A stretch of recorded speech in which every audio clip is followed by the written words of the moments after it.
Off the ball. This is News Talk. Well, hello everyone. Kevin Kilbane is here in studio. It's been a while, but he's here looking his very best this evening, everybody. Before you said anything, you're just announcing that, yeah, like that. Top story. Big news. It's so rare that we get to see you these days. Hardly. Only story, in fact. That's it. 53106 at Off the Ball. That's the intro done. Is it? Is that it? That's it. It's done. We're not introing Richie's shirt. We may have Ronan O'Gara joining us at 7:30 to see what's next for him, and we'll put those La Rochelle reports to him. We'll have Paul Gainey. It's quite sensitive touch you gave me there, Kev. Thanks. Bit rude. One of Kerry's main attacking threats in studio after 8 o'clock. We'll talk to Ryan Farmer-Jones, who will tell you all you need to know ahead of the conference finals. And Pat Nevin is with us after 9 o'clock on the football show. 53106 is the text number. We're at Off the Ball on Twitter. Now you two continue. Sorry to get in your way. Richie's shirt. It's delightful, isn't it? Someone's got to brighten up the place. It is, looking well. It's a black shirt, polka dot. Yep. For those of you listening. It's like the American dream, dusty roads. You don't get that, it's fine. Kev, how you been, man? It's been a while. I know, there's so much has happened since I was last in the studio. We've had several unbelievable comebacks in the Champions League. Yeah. For a start. What was your favourite comeback of the two? Well, I was commentating on Tottenham, but and I wouldn't say that. I mean, Liverpool was unbelievable on the night, but Tottenham, to be fair, weren't great, were they? Tottenham didn't play well, and it was an old-fashioned way of actually getting back into the game, back to front, get the big man, get Big Quinny up front, and it was that was probably the one because it looked dead and buried. Liverpool, I thought, over the course of that 180 minutes, they dominated the game, really. They never should have been in the position they were in, 3-0 down. And I mean, Kenny called it as well, didn't he? Fair play to Kenny. He fancied Liverpool to do it, and they deserved it. So I think Tottenham, not necessarily they didn't deserve it, but it was more of an old-fashioned way to get them back into the game, and it was a great watch, great to do that game, yeah. Yeah, no, it was amazing. Not that it's important or anything. I had my faith restored in humanity there over the weekend. I tweeted about this, so you may have seen this, but I was in on Saturday doing the Heineken Champions Cup final. So I was in Virgin Media. I missed that, Joe, actually. I missed seeing you. It was good. Well, it was. So I was in. I just arrived and my phone rang, and hello. I was like, "Hi, this is so and so from Kilbane and Garda Station. Is this Joe Malloy?" They finally caught you. I honestly thought, "Oh no, what have we done?" I thought I did beep at that woman driving in over here. You know, I honestly thought she's reported me or something. You go through all sorts. I hadn't really done much, and he said, "Yeah, your wallet's here." I said, "I didn't even know I lost my wallet." He's like, yeah, no, it was handed in about 10 minutes ago. You were obviously at a Topaz, were you? In Kilmainham. It's like, I was. He said, yeah, you left your wallet on the ground.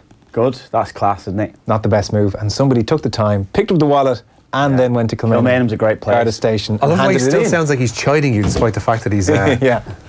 So, whoever you're going to pull out the wallet. Yeah, I thought I was. What's he looking over there for? And here's the wallet right here. The TV in the studio the volume slightly up, so it was distracting. Don't hear Dermot. No, that is great though. Isn't it? Whoever that kind stranger out there who did that, you've saved me like no end of bother. The amount of IDs, all that stuff that had to replace. Cards. The pain in the Swiss that would have been as well. Oh, can you know me, can you imagine the amount of times that has happened to me as well? That's happened far too often, and it is the biggest pain ever. Respectfully, Enda Kenny doesn't get us our Irish passport back when we lose it in Russia. We're normal people. Yeah, and we don't have like 4 phones like you do for some reason.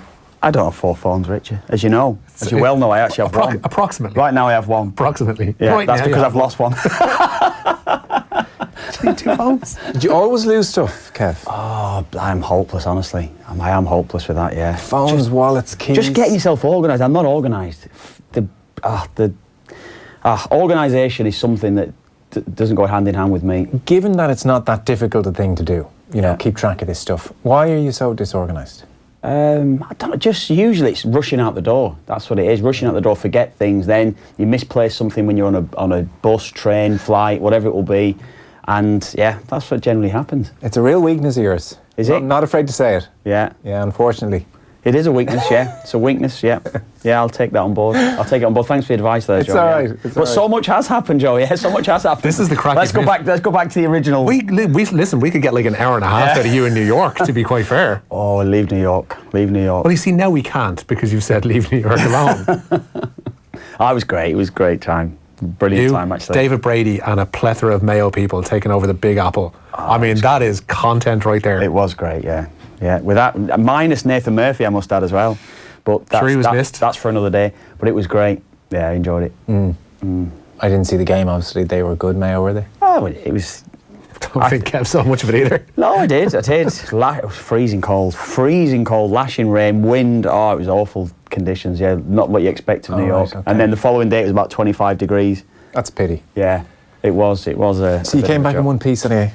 Luckily, yeah. You didn't lose anything?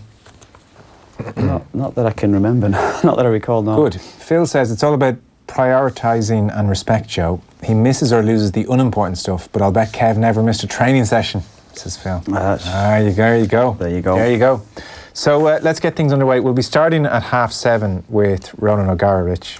Yeah, he says that a move to La Rochelle is one of just a number of offers on his table. The current Crusaders coach has been strongly linked with a move to the French top 14 side, especially since they confirmed yesterday the departure of their backs coach Javier Garbajosa. However, O'Gara insists he wants his next role to be a head coach position, and despite regular contact, a move to Munster appears unlikely for now. Well, I've been talking to Munster for ever since I was a player, in fairness to them. Garrett is... I've known him all my rugby career, 25 years, so I have spoken to Munster, but there is no serious conversation in terms of a coaching position because I don't really want it to go that route at the minute. We'll play the full interview 7:30. He was in good form. He's out in Cape Town at the moment. They played the Stormers. They played them this Saturday. They played the Bulls on Friday. Crusaders. So he was just talking about the general situation. It seems he's going to have to make up his mind in the next 10 days to 2 weeks. Maybe if it was just up to him, he might stay at Crusaders. There's family issues as well. He's various offers in France. So that's on the way around 7:30. Nice to have options. Certainly, he's brilliant. He's a man in demand. Yeah, absolutely, he's a man in demand, yeah. So Rory McIlroy, this kind of came out of nowhere. The USPGA, second major of the year now, as of this year is on, and McIlroy sort of caught us all on the hop here. Yeah, it seems Olympic conversations were a bit of a theme this afternoon. Tiger was asked about it as well. We'll get to that in a moment. But Rory McIlroy says he wants to represent Ireland at next year's Olympic Games. The world number 4 was speaking ahead, as he mentioned, Joe, of this week's PGA Championship at Bethpage Black. McIlroy pulled out of playing at Rio 2016, citing concerns at the time over the Zika virus. In 2017, though, he told Paul Kimmage in the Sunday Independent that he resented the Olympic Games because of the position that it put him in. But it appears McIlroy is now all in for Tokyo.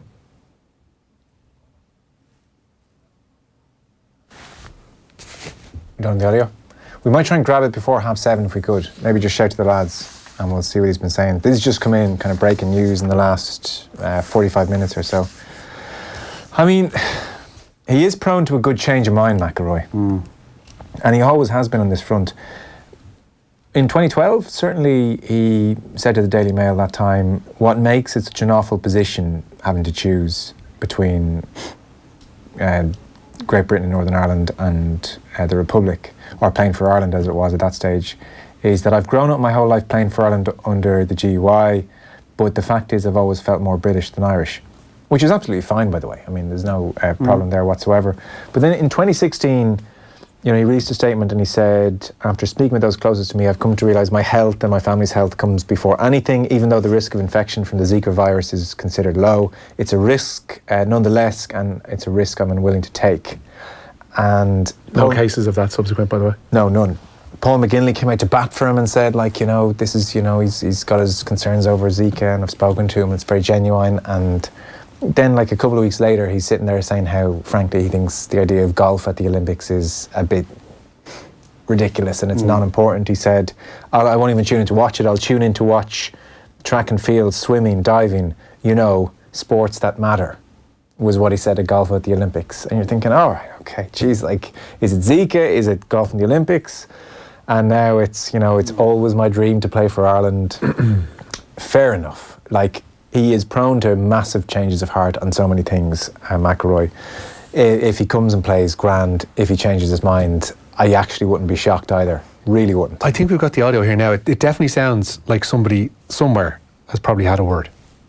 As a young boy, it was always my dream to play for Ireland. I wanted to play for Ireland. I was very proud to put on that shirt or that blazer. I had an unbelievable amateur career, and I don't mean that in terms of results, but I mean that in the experiences I had and the trips that I had and the friendships that I made and the friendships that I still have to this day, that was all because of playing for Ireland and getting close to some of those guys. So I'm excited to be going to the Olympics. I'm excited to play for Ireland. I'm excited that Neil Manship, who was our national coach when I was an amateur, is going to lead the team. I don't know who might be going on that team as well, whether it's Sheehan or Seamus or whoever, but I'm excited for it. It's going to be a great experience, and probably a little bit nostalgic because it'll bring me back to 15 years ago whenever I was doing that with the same people, with Neil, with Sheehan. So it's going to be cool.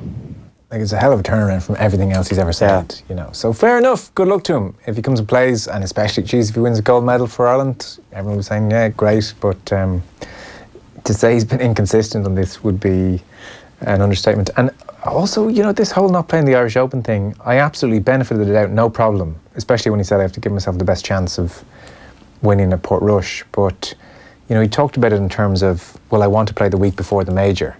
And so I can't play the Scottish Open before the British Open and the Irish Open before the Scottish Open because I don't want to do 3 weeks in a row.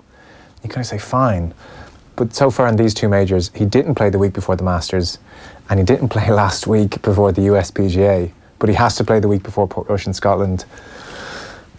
Again, fair enough. Look, he's entitled to do whatever the hell he wants to do. Yeah. So that's McIlroy. He's in a nutshell, intent on playing for Ireland at the Olympics now. I guess it's good news for the Irish Olympic team, for sure. So we'll see how it goes. And Tiger Woods is also another man with Olympic ambitions. The Masters champion concedes that he may not be an automatic qualifier for Tokyo, but he says today that he wants to play for the United States in Japan next year.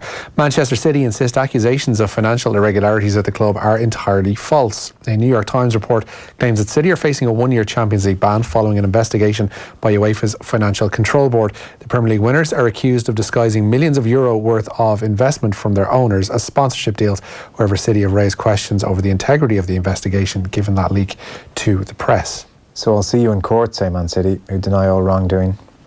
This is a big litmus test for financial fair play. It's been in effect now for about 8 years. It's a big test for UEFA in general, isn't it? Let's see if we know that there's so much investment coming from the Middle East into European football, to world football. Mm-hmm. This is a big test for them because the same is going around PSG as well. If this turns out that City are banned, you can probably guarantee that PSG will be in the same boat come a year or two down the line, Kind of amazing if it happened, wouldn't it? You just almost presume they'll somehow wangle their way off. Do you think, But City are, like, if you bear this in mind, and something that Tariq Panja, who broke the story in the New York Times last night, pointed out, that this is separate to different financial fair play investigations because it's essentially that they're misappropriating money. They're saying that X amount of dollars or euro or whatever came from a sponsorship deal, where in actual fact it was just being ploughed directly from their owners into the club. Yeah. So there are separate investigations ongoing that could end up in transfer bans, etc., etc. But this is one that could see them just thrown out of Europe. So they're pretty much going to be taking it from all sides for the next 18 months. Okay. I'll tell you one thing Kev never lost, his marker. Boom, boom from Sharky. Well played, Sharky. Straight in. Boom, yeah, there you go. That's all I have to say. Yeah, there you go. Keep the jokes coming. West Brom and Aston Villa are both hoping to secure a place at Wembley tonight and move a step closer to a Premier League return. Villa take a 2-1 lead with them to the Hawthorns for the second leg of their Championship playoff semi-final. A reminder that away goals don't count in the playoffs. Kick-off is at 8 o'clock. Conor Hourihane, who scored that cracker in the first leg for Villa, starts in their midfield this afternoon, or this evening I should say. Jay Rodriguez leading the line for the Baggies at home at the Hawthorns. Yeah, it was a great game Saturday, that first leg. West Brom got themselves in front, but to be fair, Villa dominated. Jack Grealish was superb. He's kicking on now, he's going to the next level really. So if Villa don't go up, I expect him to be in the Premier League next year. That looks likely, and even if Villa went up, there's still a chance he could leave Villa Park. And do you expect Grealish to have an England career, yeah?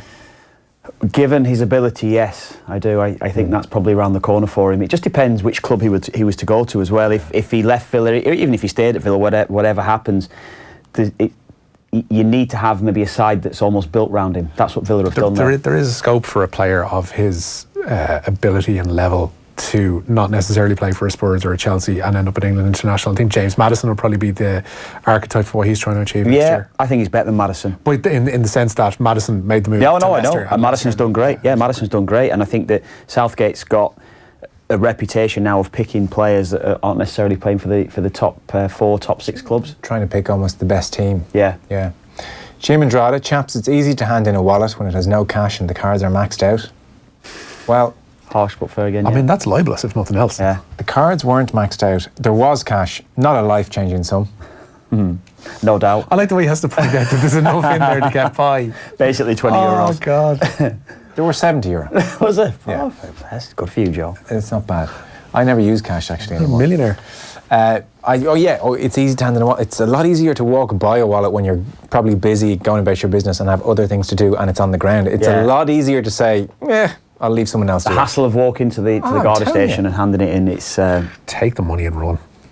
oh, that's the man, isn't it? Well, that's not surprising that you would say that. Could you live with yourself if you did that? Handsomely. When you were 15, maybe. Could you now? Yeah. Oh, God.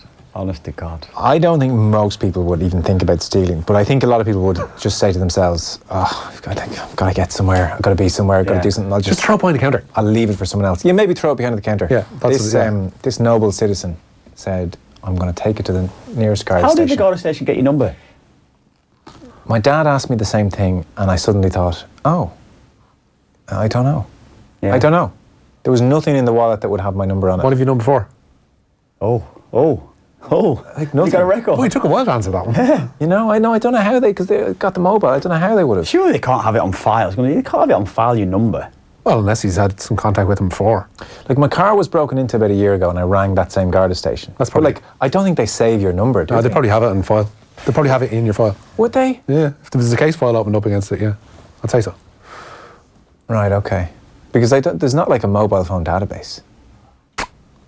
Is there not? They're not able to get onto 3 or Vodafone and say What a bloody help, isn't it? we're the guards. We need to check this number. I presume.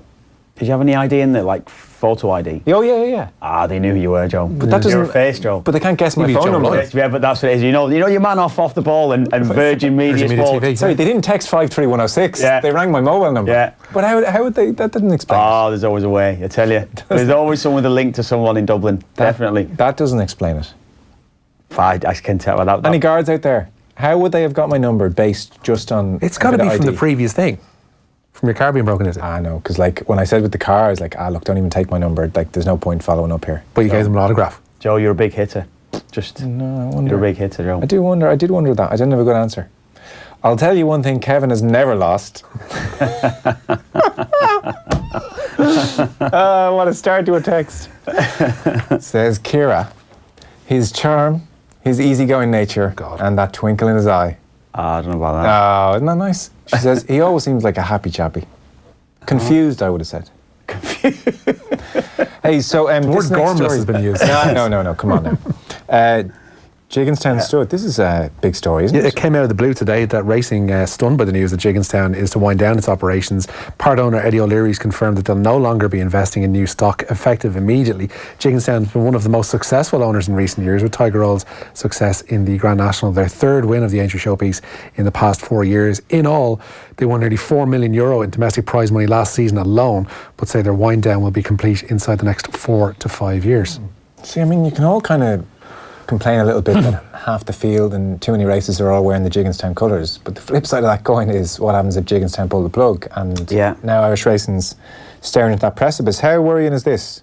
I was surprised, really surprised when I heard this today. You'd get onto a few of the lads you would know who would be a lot closer to the story, and it seems at the moment it basically is just family time. That's where it is. So again, for the I mean, you could look at it from a different side of it, that people now are going to have to step up, and there might be one or two others that might benefit from this. Other smaller studs, smaller stables might get the benefit from this. But yeah, it was very surprising, considering as well that his brother essentially runs the operation for him, Eddie O'Leary. Yeah. So Because it seemed in a few of the reports he was almost suggesting that his children are teenagers now. yeah. So really the weekend is not going to be spent involved in racing. It's going to be looking after Doing their whatever, yeah. sports or their activities or events.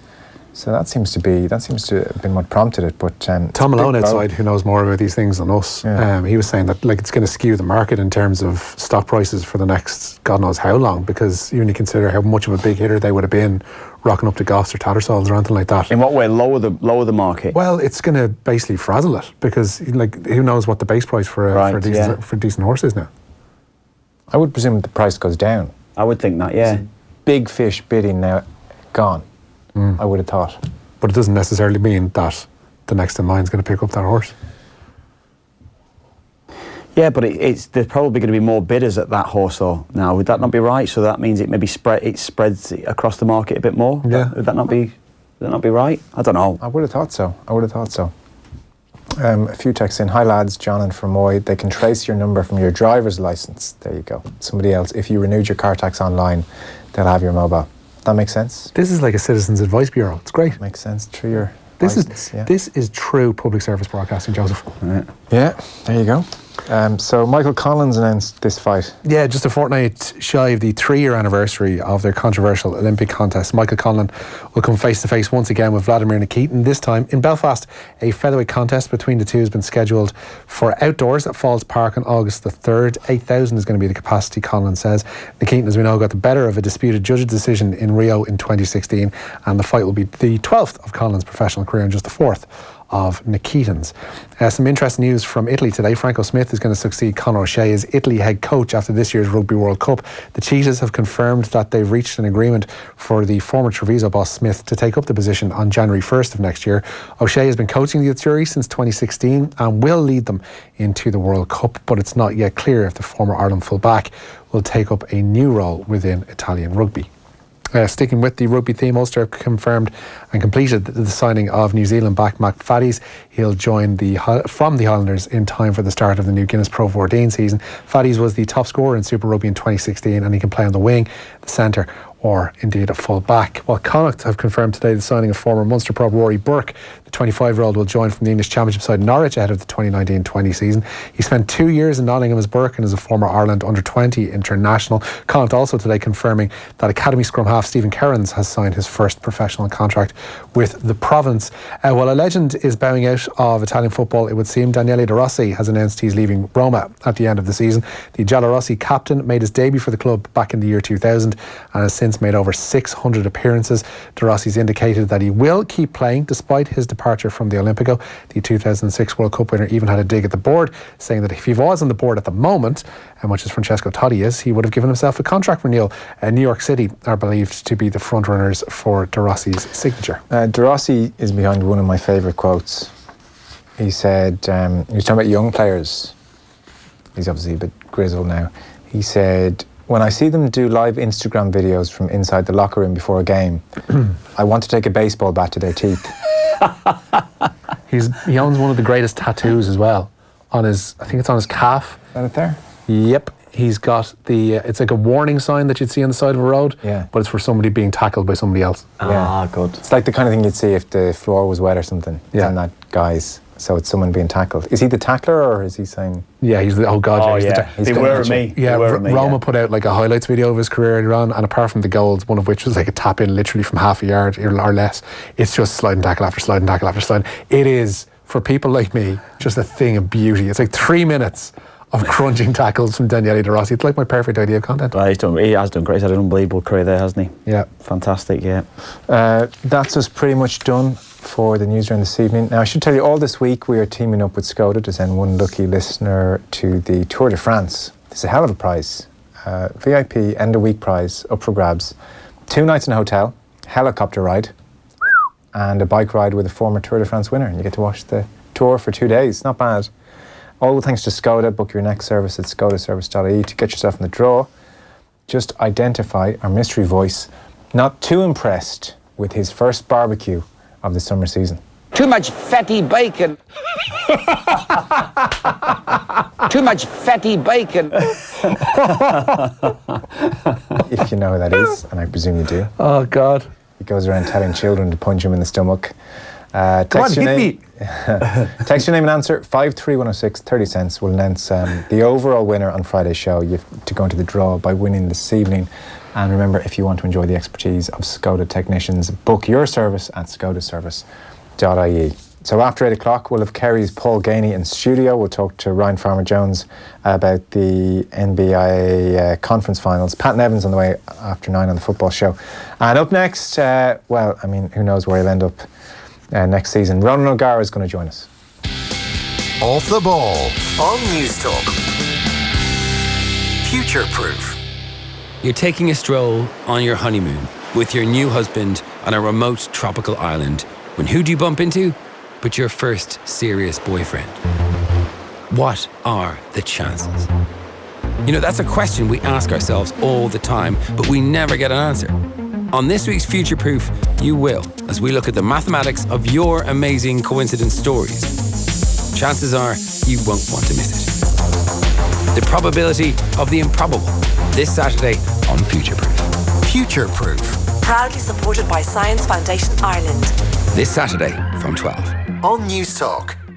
Speaker, why do worms have legs? Why are oranges orange? How much does a helicopter cost? Can I play outside? Remember when your kids spoke to you, not the internet? Well, with Vodafone Gigabit Smart Wi-Fi, you can turn off the Wi-Fi for specific devices, like your home assistant. Mom, can Tom come to play? Mom, I got a pencil stuck. If you really want to, that is. Vodafone Gigabit Broadband Superfast Fibre direct to the home. Vodafone, the future's exciting. Ready? Subject to availability in selected areas. T's and C's apply. See Vodafone.ie. What does your dream home look like? A brand new 3 or 4 bed in the leafy surrounds of Castleknock with easy access to the city and Phoenix Park? Introducing Riverwood Square by Castlethorne, a stunning development of A-rated family homes with prices from just $420,000. Come and see our 3 beautifully designed show homes launching this Saturday, May 18th. Register now at riverwoodsquare.ie or phone Leahy's on 6011811. Make it your neck of the woods. Mattresses Delivered will deliver your mattress immediately to any part of Ireland, free. Quality and best prices guaranteed. That's mattresses-delivered.ie. Don't forget the hyphen. T's and C's apply. The greatest change often comes from the smallest actions, like flicking on the TV or plugging in your charger. Switch to SSE Airtricity and switch to 100% green electricity. So every time you switch on or plug in, you're helping create a greener future. You'll also get €150 welcome credit plus 10% off your electricity. Go to sseairtricity.com today. This is a great deal. This is Generation Green. Estimated annual bill €1,030.47. Offer from 23rd of April 2019. Rates valid from 3rd of December 2018. Subject to change. 1 year standard unit rate discount for new home electricity customers on direct debit and e-bill. For details and terms and conditions, rates, EAB, exit fees, standing charges, see sseairtricity.com. It's wedding season, and whether you're a groom or a guest, you're guaranteed to get that perfect fit if you visit the multi-award-winning menswear store, Galvin Tullamore. Home to a selection of the world's finest brands, superior wedding suit hire, and an in-store tailoring service. Galvin Tullamore, where great style meets great service. It's mid-month mayhem at Appliances Delivered, and with up to 50% off, you can hardly blame me for getting a little revved up, now can you? Up to 15% off washing machines, up to 10% off TVs, up to 40% off refrigeration, and up to 10% off garden and DIY. Plus, check out the new technology range with everything you need to get your digital life up to spec. The mid-month mayhem sale is now on. Not to be missed. Appliancesdelivered.ie. Why pay more? Rugby on Off the Ball. With Vodafone, official sponsors of the Irish rugby team. Team of us. Everyone in. Now then, our next guest joins us on the radio if you're listening, and as well as that on Skype, where you'll catch him quite often on OTBAM on all our social channels, 7:45 every weekday morning. Ronan O'Gara, you're there? Hey Joe, yeah, reception is dodgy, but I'm greetings from Cape Town. Well, you're crystal clear. And I must say, over the last number of weeks, it's been a thrill to see how much better you're getting at actually getting your face in the picture. You've really come on. Move on, please. Come on. You're in South Africa, Cape Town? Yeah, I had a good win against the Bulls in Pretoria at altitude. Brought me back to the scene of a very disappointing venue, second test, Lions 2009, when I disappointed the great Paul O'Connell. But what doesn't kill you makes you stronger. So I went back and kicked the morning of the game, and altitude is something else. Even at 42, Joe, you can still hit a few spirals. So there's plenty of living for us yet. There sure is. Did you walk into the dressing room? Because on YouTube, with the Living with Lions documentary series, there is a really long, it's kind of a 2-minute clip in total. There's about 40 seconds of you sitting in the dressing room after that second test. I presume you cast a wry eye over to your place in the dressing room when you're back in there. No, I didn't really, because it was just, it's over. You wish you could change it, but it was I know what all the event was about, but the finer detail, I had a bit of a head knock, and I was obviously gutted my own performance and gutted for Paulie and gutted for the team. So in that regard, 10 years, but a lot has happened, and that's the beauty of sport. And it sure has. And I didn't bring you on to relive the 2009 Lions, don't worry. No, you didn't, thankfully. No, but sure, that's sport. I was lucky enough to be on 3 tours and enjoyed every minute of it, and I wouldn't change it. So that's what happens. So you're in Cape Town now. The Stormers on Saturday, that's right? Yeah, very good. in Newlands, an unbelievable stadium, surface. Hopefully people at home can tune in and have a look at it if we get decent conditions, because we played really good ball at the weekend, and I just think the skill levels are really good, and we'd underperformed the week before, and that's what happens in sport. I think when you think you're about to conquer it, you get a good belt, and we got a good belt against the Sharks, and but we got back on track against the Bulls, so that was very pleasing. We need to keep going and go up a gear this weekend. Yeah, I didn't see the Bulls' performance, but by all accounts it was really excellent. It was a brilliant performance. So you have the Stormers this Saturday, and are you kind of holed up in the hotel working very hard, or can you get out and about and get over to Robben Island and see bits and pieces, or what are these weeks like?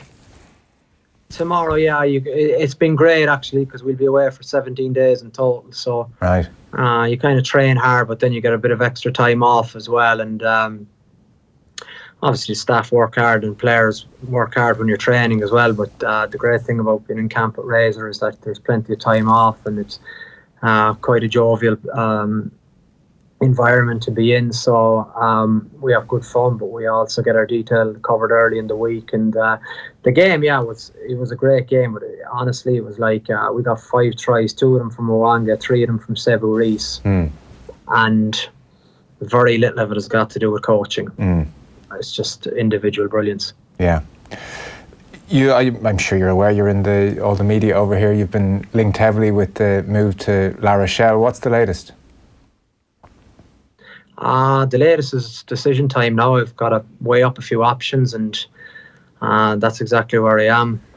Just trying to decide what's best for my career, and some really tough decisions to make. So hopefully in the next 2 weeks I will come to that decision, but there's nothing done. Right. And is La Rochelle your only option in France, or are there other options? No, there's other options. Like? There's 2 or 3 other options. So it's a great position to be in. I think nice to be popular, isn't it? Probably. Yeah, but popular is one thing, but you're good is the other thing. So you just want to make sure that you're making the right move, A, for you, and B, for your family. So there's a sporting decision at stake, but there's also a family decision at stake, and also can I stay with the Crusaders is another decision I'm making. Well, I was just going to say, I mean, where does the Crusaders figure in your thinking? Is it definitely a third season there is a very viable option? Yeah, it is. Yeah, it's what does that look like for everybody? I know what it looks like for me, Joe, but what does it look like for Jess and the kids, essentially? Yeah, because France is where they've been based for a huge amount of time, and each year away is tough. And there's options at home as well. So home is Ireland, for those of you that don't know. So it's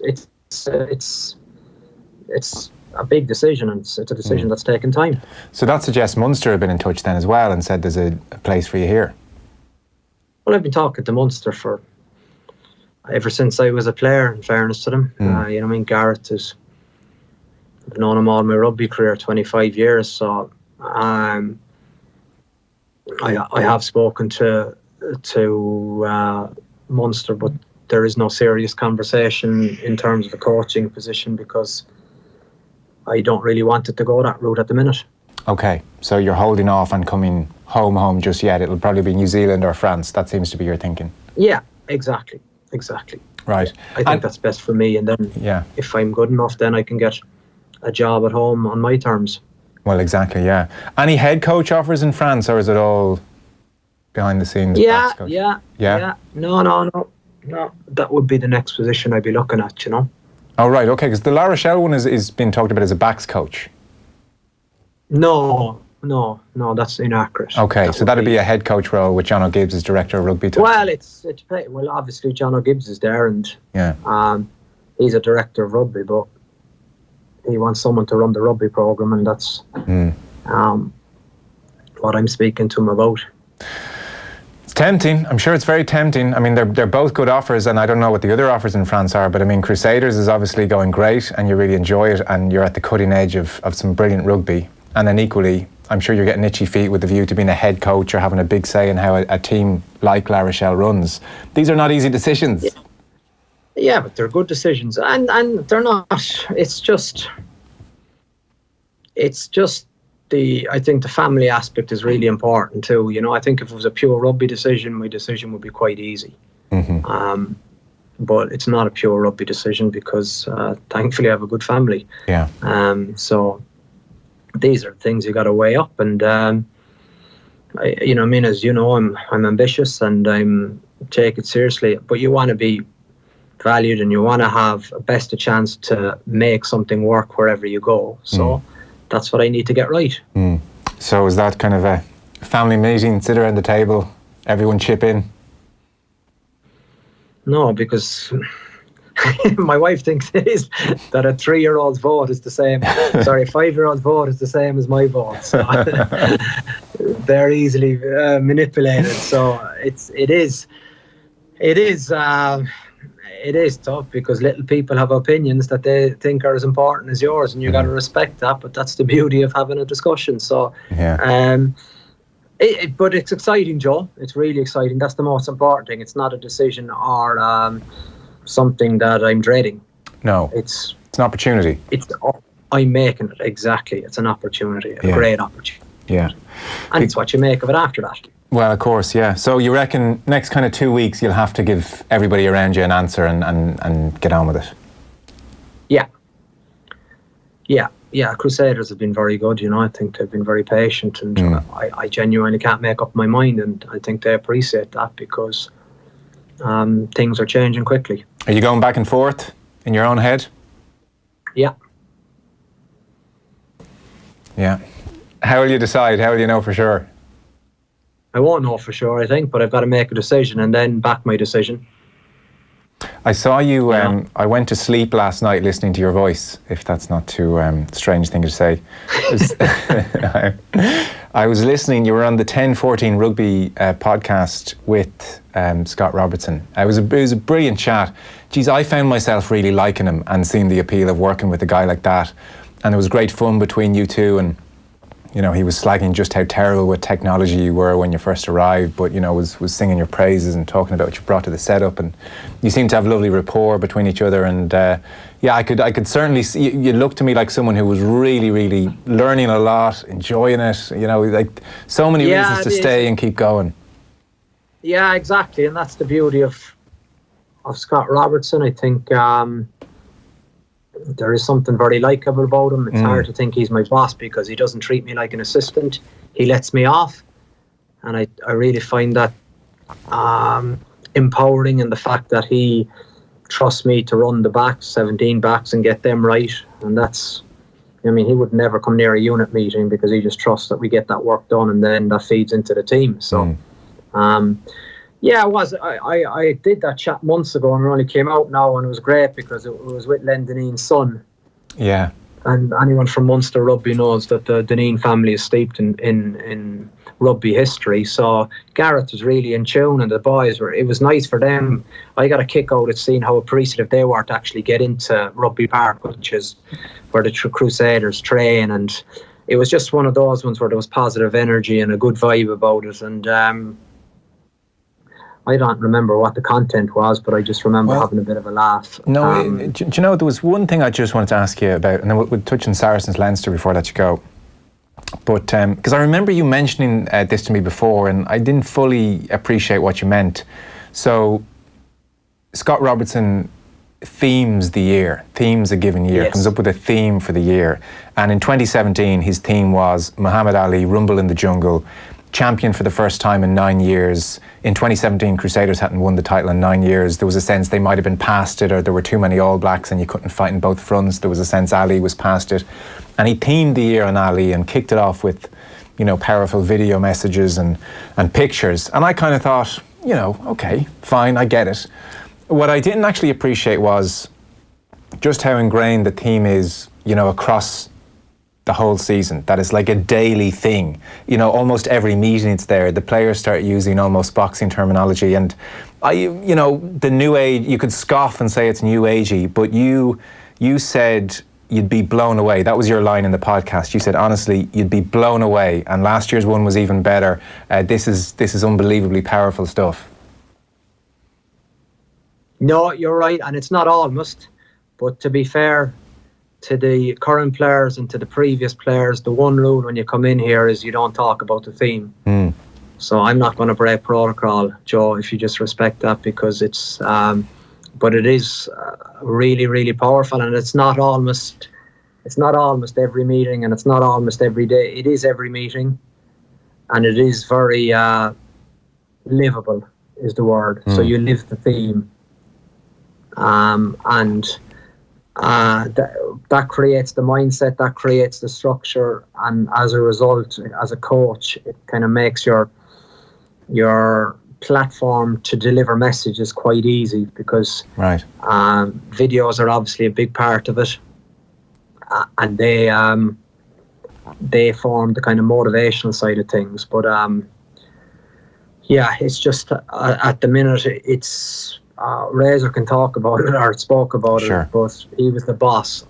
I cannot speak about it. No, that's fine. But it's something I almost got the sense you might implement in future roles. Like, it's something you might take with you. Did you buy into it that much, or is it almost unique? Yeah, you would have. Yeah, it would have been. I already had it kind of mapped for France for Rugby World Cup. It could have been really good. Right. But that went a different direction. But that was kind of exciting me from that point of view. I reckon you could have done a brilliant one there. Right. Okay. Did they pull the plug on that, or did you, or did just nothing come of it the time the agent was talking to you? No, it was kind of a joint. Right. Joint pulled the plug. Where did you watch Saracens Leinster? In a pub in Cape Town. Right. What a game. What a game. In terms of standard? I thought it was a brilliant game. I just thought intensity levels through the roof, tempo, accuracy, just opportunities for both sides, probably missed opportunities for both sides, but in terms of standard, in terms of a great final, I thought it was up there. I thought it was fascinating. Just the battle of the minds, the battle of the physical side of the game, the mental side of the game was brilliant. Absolutely brilliant game, I thought. There's been a lot of, you mentioned the physical side of the game, which was obviously apparent to everyone. There's been a sense, obviously, Saracens got the better in that respect. And, in terms of dominant collisions, which was a big stat after the England game at the Aviva, Leinster made no progress or were driven backwards 88% of the time with their carries, as opposed to Saracens 48% of the time, which was a stat which kind of jumped out at you. What can Leinster look? Even Leo Cullen said there's genetics at play here. They're big men and they're well organised and they're shooting up at you. Not a million miles off what Ireland faced at the Aviva. What can Irish teams do when they're facing that kind of a challenge? Well, I think I think that's a great question, Joe. But I actually think the 3 times they probably have overlaps, it has nothing to do with physical decision making. It's got to do with putting the ball into space. And everyone is pointing the finger at Gary Ringrose for tucking that ball. But the question I'd ask is, what was his communication outside him? Did that player, and I can see the clip, but I don't have the detail of what player it was. Did he actually make Gary's decision for him by his level of communication, or was he just expecting? You can never assume under that kind of a scenario that he will pass it. Yes, it's easy for us sitting on the couch, pass it easy. You have an overlap, give it. Yeah. And of all the, Gary Ringrose is a brilliant person to weigh up options on the run and pick that pass. But I would question who was speaking to him and what tone was he spoken to. Did he say his name? It's one of the things you always coach, you always put a name on it. So hit me, Gary, as opposed to pass, because you're probably in the rage, you're in serious number of phases. And Leinster, they had 3 opportunities like that, and the reality that, Joe, that's 21 points, that wins the cup. Yeah, if they take them for you, they win. They don't have to do anything more. They don't have to do anything more. And that's, I think they'll be disappointed with how they defended the try for Maitland. You look at that with a little bit of detail, and it's, I think Robbie Henshaw has second last, and is it I think it was Larmer. Larmer shoots in. Yeah. If he had that decision again, but hey, he's 20, is he 21? Yeah. Let's not be overly harsh, but that's the level that's involved. But I think people were saying that Saracens were deserving winners. I'm not too sure. I think Leinster deserved to win as well. Really? That's very interesting. Because my sense looking on, without your insight, is like Saracens were well clear and they almost would have found a way to win that game no matter what. But you think it was much closer? Yeah, I do, because it's amazing. At 10-all, right? 50 minutes into a game, it's game on. Yet, because of I don't know, the mental block associated with Saracens, or because of the swarm defence they have in you, it felt like Saracens were all over Leinster, but it needed someone to kind of go, this is exactly the situation we thought we would be in. But the fact that they had started so well and they had got a lead, the minute Saracens came back, it was like, oh, we're in a bad position here. But actually, if you flip that in its head, it's kind of, no, we're actually in a great position here. We got to just keep doing what we're doing. Yeah. But it just felt like that they didn't keep doing what they were doing. And you know, actually, that's an interesting point. And we're talking to Ronan O'Gara for the last couple of minutes here, and our rugby coverage is thanks to Vodafone, team of us, everyone in. That almost the fear that Saracens can almost put in, or the doubt that they can put in the minds of the opposition, perhaps that informed and it wasn't just Luke McGrath, Sexton, they were all involved, that perhaps informed their decision to try and get another score just before half time. You know, we need to be further ahead was almost in their heads. Yeah, but at that stage they were comfortable, Joe. I thought 10-0 at that stage, or 10-3. Yeah, and 10-0 after, was it 37 minutes? Yeah. You know, and that's what they call championship minutes, the 3 minutes before, because Leinster champion winning team, so their confidence would have been high and they would have fancied it, and they, you know what I mean, they had their foot in their throat and they were trying to kill them. And imagine if they got to even, you know what I mean, 17-3. Hindsight is wonderful, but it's no good in regard to what has happened after the event. At the time, as you were watching it in real time, what did you think about the decision to try and eke out another score as opposed to let's get in at half time and be leading? I genuinely didn't think, I didn't bat an eyelid. I just thought, this is what they do. They're backing themselves to win the air.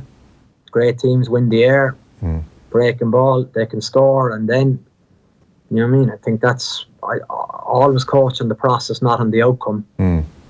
So that's how I saw it. Okay, interesting. So for you to wrap up, brilliant final, still 2 excellent teams. They'll probably be the big 2 again next year, the way everything's shaping up. La Rochelle, of course, are very good, but that aside. Nice dirty dig. What about Racing?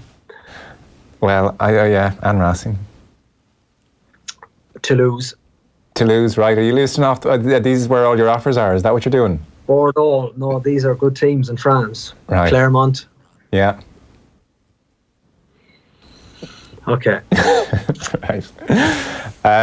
There's a few tweets in. David Walsh says, and you can be in to win our Heineken Star comment. Rog, come back to Munster, says David. Finton says, in fairness, Rog, creating the opportunities that are now presenting themselves to him and his family, well done. And Michael Ward says, it'd be great to see Rog back coaching in the Northern Hemisphere again. So, look, people wishing you well regardless of what you do. Yeah, great people. You just got to decide in the next few days, that's it. Yeah, exactly, Joe. Yeah. Okay. Listen, best of luck on Saturday, and we'll talk to you again soon, I'm sure. Yeah, thanks for your patience. All Cheers, right. Joe. Goodbye. Good Bye. chat. Rugby on Off the Ball. With Vodafone, official sponsors of the Irish rugby team. Team of us. everyone in. As your interior designer, I'm saying do everything in black. Walls, sofa, carpet, goldfish, everything. Can we not have a bit of colour? Maybe one tiny highlight in Battleship Grey. It's your home, so you should be in charge. With Avantcard's flexible home improvement loan, you are. You can choose any repayment period that works best for you up to 84 months. That's 7 years. Find out more at avantcard.ie. Lending criteria, terms and conditions apply. New applications only. 7-year term applies to minimum loan value of €20,000. Avantcard DAC trading as Avantcard is regulated by the Central Bank of Ireland. When you're a small business, you always want to find the biggest savings. When it comes to your energy, that means going direct to Energia. Go direct to save more. Call 1850 363 744 or visit energia.ie/business. Energia, the power behind even bigger savings. Standard terms and conditions apply. Imagine carefree days by the ocean. Days where you don't have to worry about a thing while you snuggle up in your Trump Dune bag suite and watch the waves roll in. Let the wind take your breath away as you stroll on Duckmore Beach or ride on horseback alongside the wild Atlantic Ocean. Escape to West Clare. For our best offers, visit trumphotels.com/Ireland. Trump Dune bag by the ocean.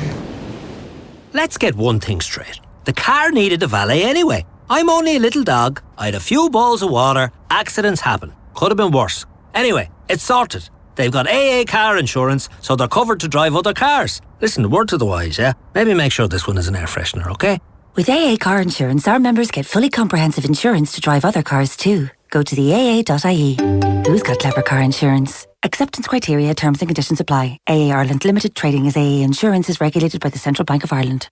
Good price, but the APR... Zero. The deposit though... Zero. I understand, but... Zero. Okay, it's an incredible deal. Just please stop doing that. Okay. Zero.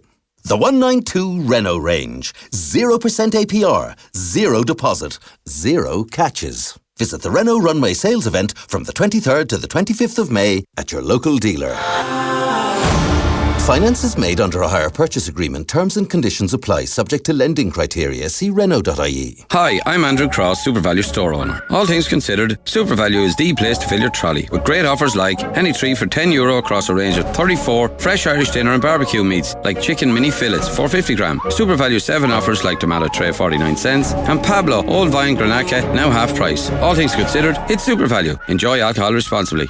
Discover even more of the world this summer with Qatar Airways. Fly daily from Dublin to your favourite destinations with increased flights, complimentary seat allocation and a 30-kilogram bag allowance as standard. Book now at QatarAirways.com. Qatar Airways, going places together. Off the ball. This is News Talk. Now, welcome back. So good to have Ronan O'Gara on there. I'm sure we'll find out in the next week or so where he's off to next. We do, by the way, have a very special Off the Ball show for horse racing fans coming up on Thursday, May 23rd. We're going to be at the new Curragh Racecourse with an all-star lineup from the world of racing and sport to preview the Curragh Spring Festival. Have you been to the new updated No, I Curragh? haven't. I've not been to the Curragh probably in 10 years, I'd say. I've been to so many of the tracks here over the last while, but no, I've not been to it, no. They've done a great job by all accounts. Johnny Ward was out there recently and came back with thumbs up. Yeah. So joining Ger and John Duggan on the 23rd will be Johnny Murtagh and Kildare All-Ireland finalist turned trainer Willie McCreary, and we'll announce some more names over the next few days. They are previewing the Curragh Spring Festival, which runs from Friday 24th to Sunday 26th of May. Features the Tattersalls Irish 1000 and 2000 Guineas and the Gold Cup, the first classics of the season.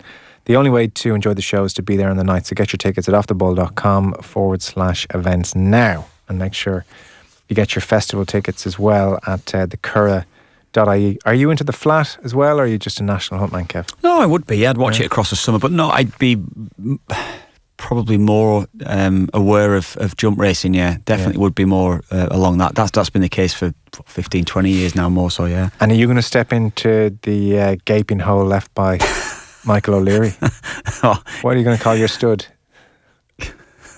There's a joke there, but we've had to leave that well alone.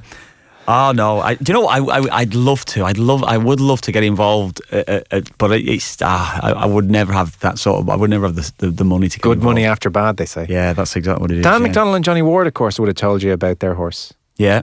Yeah. Did you ever see that interview with Johnny? I think Dan was involved in it. They had a winner at Killarney. It would be a good few years ago now. It's a great interview. So funny. I mean, the backdrop's amazing. It's great pictures. I've never been to Killarney Racecourse, but the scenery is amazing there. But there's a great interview with Johnny after Paul's. We have to get that and play it one night. And Dan's there beside him with a big smiley head in him as well. Knowing that Johnny's giving gold. Yeah. letting him do his best.